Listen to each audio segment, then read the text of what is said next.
Domingo 14 de mayo. Lección 8. Jesús, nuestro sacrificio.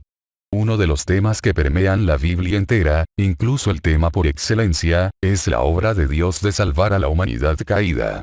Desde la caída de Adán y Eva, en Génesis, hasta la caída de Babilonia, en Apocalipsis, las Escrituras, de un modo u otro, revelan la obra de Dios de buscar y salvar lo que se había perdido. Lucas 19:10 dice: porque el Hijo del Hombre vino a buscar y a salvar lo que se había perdido.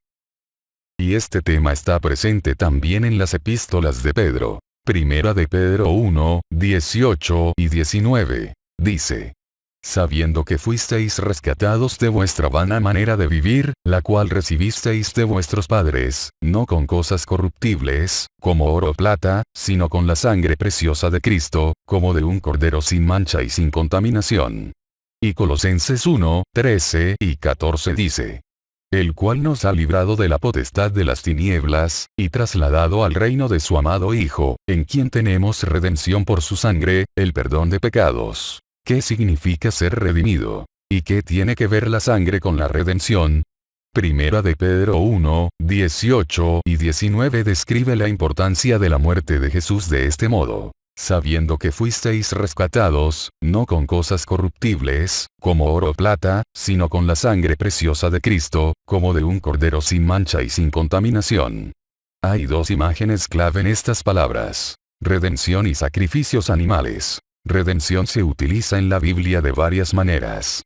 Por ejemplo, el asno primogénito, que no podía ser sacrificado, y el hijo primogénito. Éxodo 34:19-20 dice: todo primer nacido, mío es, y de tu ganado todo primogénito de vaca o de oveja, que sea macho. Pero redimirás con cordero el primogénito del asno. Y si no lo redimieres, quebrarás su cerviz.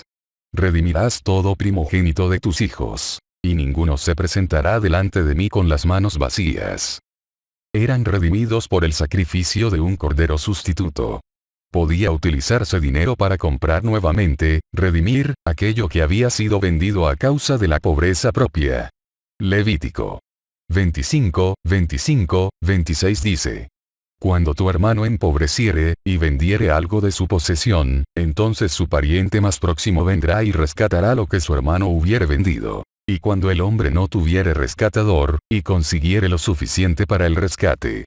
Pero, más importante aún, un esclavo podía ser redimido. Levítico 25:47-49 dice: si el forastero o el extranjero que está contigo se enriqueciere, y tu hermano que está junto a él empobreciere, y se vendiere al forastero o extranjero que está contigo, o a alguno de la familia del extranjero, después que se hubiere vendido, podrá ser rescatado. Uno de sus hermanos lo rescatará. O su tío o el hijo de su tío lo rescatará, o un pariente cercano de su familia lo rescatará. O si sus medios alcanzaren, él mismo se rescatará.